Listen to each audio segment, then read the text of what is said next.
नमस्कार दोस्तों, राधे राधे। आप सभी को मेरी तरफ से गुड मॉर्निंग। मॉर्निंग का टाइम है और यहाँ पर मैं डाल रही थी पक्षियों को दाना, क्योंकि पक्षी आ के जा रहे थे तो मैंने सबसे पहले उनको ही दाना डाल दिया। फिर मैं यहाँ पर डाल रही हूँ कपड़े धोने के लिए, क्योंकि जितना भी काम है वो मैं कंप्लीट करूँगी, तब तक कपड़े भी धुल जाएंगे और नहाने से पहले मैं इसको धो दूँगी। उसके बाद मैंने 1 गिलास पानी पिया, वो मेरा डेली रूटीन है। 1 गिलास पानी मैं रोज़ाना उठते ही पीती हूँ।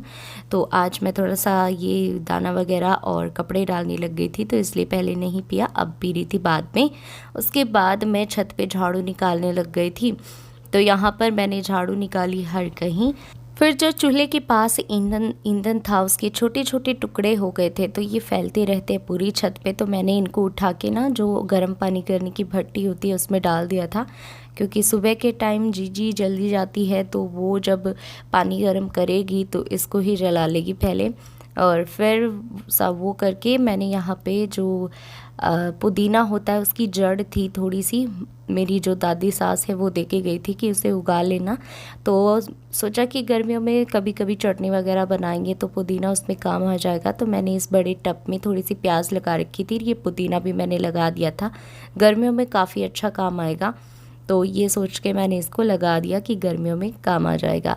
फिर इसमें मैंने डाल दिया पानी, और यहाँ पर जितने भी पौधे थे मैंने उनमें सबसे पहले पानी डाला, क्योंकि अब गर्मियों का टाइम है और गर्मियों में पौधे तो जो हैं वो तभी मतलब सूख जाते हैं बहुत ज़्यादा।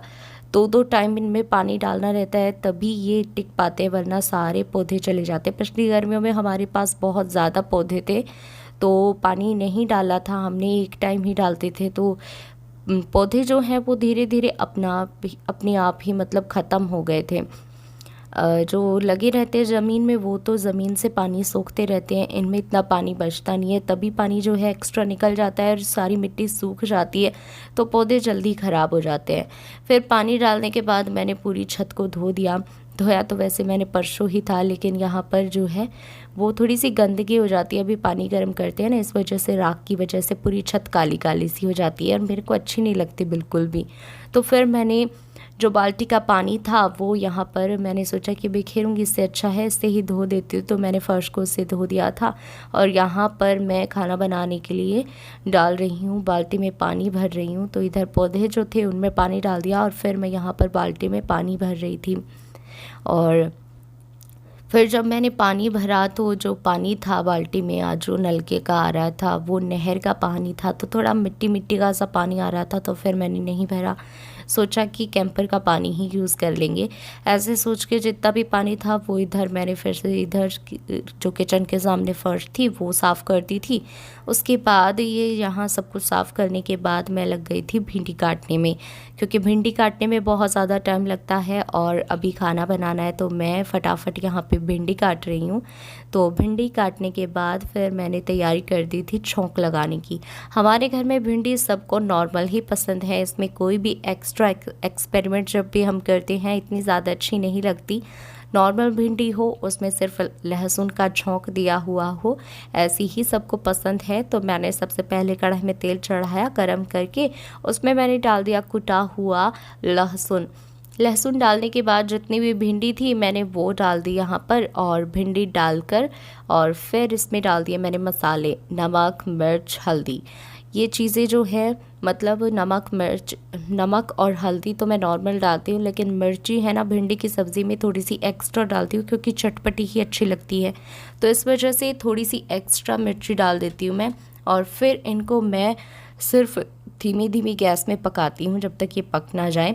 अब इनको अच्छे से मैंने मिक्स कर दिया। मिक्स करने के बाद मैंने इस पे ढक दी एक प्लेट ढकने के बाद मैंने इस प्लेट पे डाल दिया हल्का सा पानी, क्योंकि भाप बन जाती है नीचे, तो भिंडी हमारी अच्छे से पक जाती है, नीचे से जलती नहीं है। तो इस वजह से मैं जब भी भिंडी बनाती हूँ हमेशा ऐसे ही करती हूँ, ये मैंने मेरी मम्मी से सीखा था।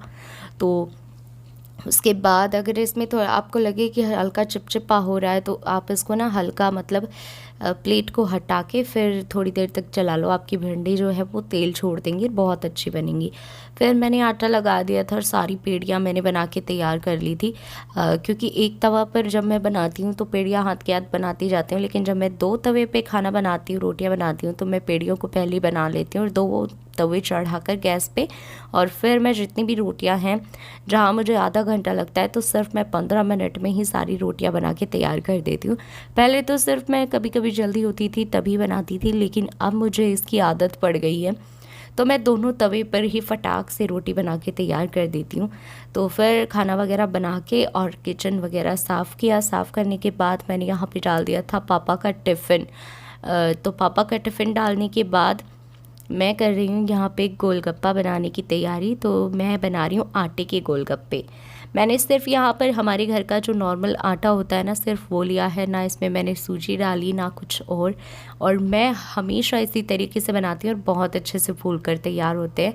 तो मैंने ना नमक भी नहीं डाला है इसमें, सिर्फ इसमें ही नॉर्मल जो पानी होता है हमारा, उससे मैंने इसको बिल्कुल टाइट गूँथ के तैयार कर दिया है। सॉफ्ट बिल्कुल भी नहीं करना है हमें, जितना टाइट हो सके मतलब उतना टाइट हमें रखना है, ज़्यादा टाइट भी नहीं।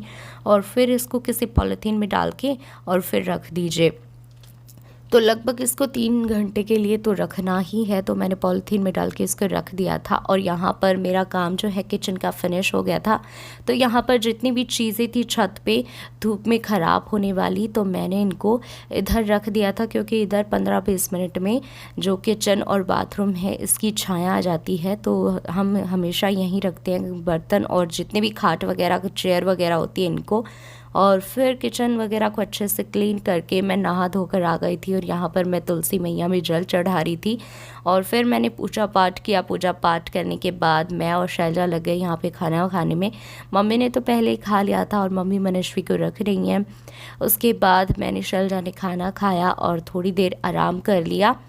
तो आज हमारे खाने में बनी थी भिंडी, दही था और मैंने थोड़ा सा भरतू भी बनाया था, हरी मिर्च थी जो कि अचार डाली हुई थी, सलाद था प्याज का और रोटियां। फिर उसके बाद आराम करके मेरा जो आटा था 3 घंटे में हो गया था तैयार।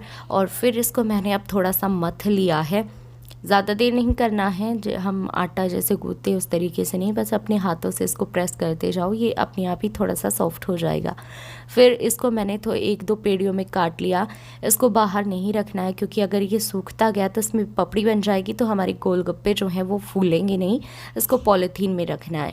तो फिर मैंने थोड़ी सी लोई ली और उसको मैंने रोटी की तरह बेल लिया। इसमें आटा वगैरह नहीं लगाया, मैंने थोड़ा सा तेल लगाकर इसको बेल लिया है, क्योंकि आटे से हमारे जो गोलगप्पे हैं वो अच्छे नहीं बनेंगे। तो मैंने हमेशा वैसे करती थी, इसकी छोटी छोटी पेड़ियाँ तोड़ती थी, फिर उनको बेलती थी। तो कोई फूलते थे कोई नहीं फूलते थे। तो जब से मैंने ऐसे बनाना ट्राई किया ना, मेरे अधिकतर गोलगप्पे फूलते हैं। बस कुछ आध ही गोलगप्पे होते हैं जो फूलते नहीं हैं, वो हम मतलब बेलने में भी थोड़ा सा एक साइड में प्रेस आ जाता है, मतलब ज़्यादा प्रेस कर देते हैं, तो इस वजह से नहीं फूलते हैं। तो ऐसे करके मैंने छोटा सा ढक्कन था किसी डब्बी का, तो वो लेकर मैंने इसको काट लिया था और एक्स्ट्रा जो आटा था वो हटा दिया। फिर मैंने गीला कपड़ा कर लिया था 2 टॉवल को, और फिर गीले करने के बाद उनको हल्का हल्का सीला था, बस वो नमी रह रही थी उसमें, ऐसा कर लिया था। और फिर मैंने इसमें गोलगप्पे रखती गई बेल बेल के और इनको ढकती गई। सूखने नहीं चाहिए हमारे गोलगप्पे, वरना फूलेंगे नहीं, पपड़ी बन गई तो। फिर मैंने जितने भी गोलगप्पे थे ऐसे करके कपड़े में रख दिए थे, और जितने भी गोलगप्पे थे वो मैंने बेल लिए थे। और ये देखो मेरे जितने भी गोलगप्पे थे वो बनके यहाँ पे मतलब बेल के मैंने यहाँ पे रख दिए थे। मैंने सिर्फ आपको दिखाने के लिए यहाँ पर कपड़ा उठाया था, वरना इसमें पपड़ी पड़ जाती है, कपड़ा आप मत उठाइएगा। और फिर इसको रहने देना। और ये छोटी छोटी गोलगप्पे बनाए थे मैंने शैलजा के लिए, मैंने सोचा कि वो खा लेगी, लेकिन मुझे पता है वो ये छोटे छोटे गोलगप्पे बिल्कुल नहीं लेगी, वो बड़े बड़े गोलगप्पे ही लेगी, क्योंकि इसे गोलगप्पों का बहुत शौक है। फिर मैं लग गई थी यहाँ पर कपड़े धोने की तैयारी में। वैसे तो मुझे नहाने से पहले ही कपड़े धोने थे, मैं नहाने से पहले ही हमेशा कपड़े धोती हूँ, लेकिन इस बार मुझे कुछ काम हो गया था, तो मैंने सोचा कि नहा लेती हूँ, पहले पानी चढ़ा देती हूँ, जल चढ़ा देती हूँ तुलसी मैया में, उसके बाद मैं कर लूँगी कपड़े। तो फिर मैं यहाँ पर धोने लगी हूँ कपड़े। और नहाने से पहले धो लेते तो ठीक है, बाद में थोड़ा सा मतलब भीग जाते हैं ना, हल्का हल्का किधर ना किधर से कपड़े भीग ही जाते हैं, तो थोड़ा चिपचिपा सा लगता है। तो इस वजह से मैं नहाने के बाद बहुत कम कपड़े धोती हूँ। नहाने से पहले जितने धुल गए उतने ठीक है, वरना मजबूरी में तो बाद में भी धोने ही पड़ते हैं। फिर धोने के बाद जितने भी कपड़े थे मैंने उनको ड्रायर में डाल दिया था, और यहाँ पर जो पानी वगैरह था यहाँ पे मैंने फ़र्श को साफ़ कर दिया था। ज़्यादा कुछ साफ़ नहीं किया था क्योंकि हवा चल रही थी बहुत ज़्यादा, तो अपने आप सूख जाएगा। और वैसे हल्का हल्का मैंने साफ़ कर दिया था, क्योंकि मैं ज़्यादा देर तक अगर कोई गीला रहेगा छत पे आते ही उसके गिरने के चांस रहते हैं, तो इस वजह से हम जितना भी पानी होता है टाइल्स पे वो तुरंत ही साफ़ कर देते हैं। फिर कपड़े सुखाने के बाद ड्रायर में, और मैं लेके आ गई थी यहाँ पर छत पे धूप में, और फिर मैंने यहाँ पर जितने भी कपड़े थे उनको फैला दिया था।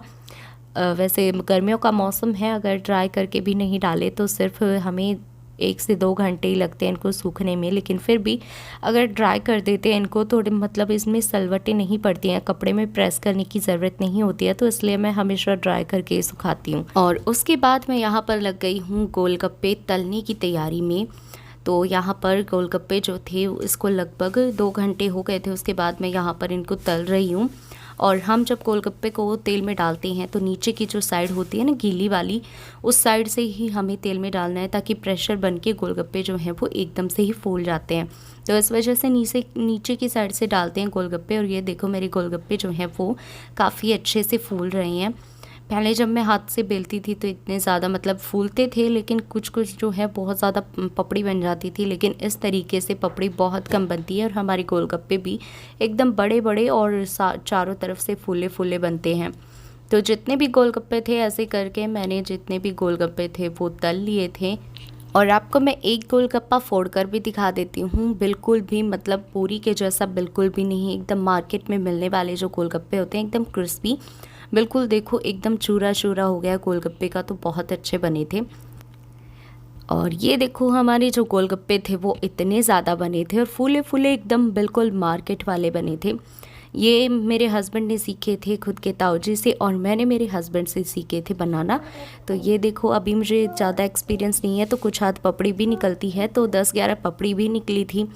उसके बाद मम्मी आ गई थी छत पे, तो हम तीनों यहाँ पर बैठ के मौसमी खा रहे थे। और फिर आ गए थे ट्यूशन के बच्चे, तो इनको ट्यूशन करवाया। तो उसके बाद आज का हमारा जो ब्लॉग वीडियो है हम यहीं पे एंड कर रहे हैं। अगर ब्लॉग वीडियो पसंद आया हो तो वीडियो को लाइक और चैनल को सब्सक्राइब ज़रूर करना।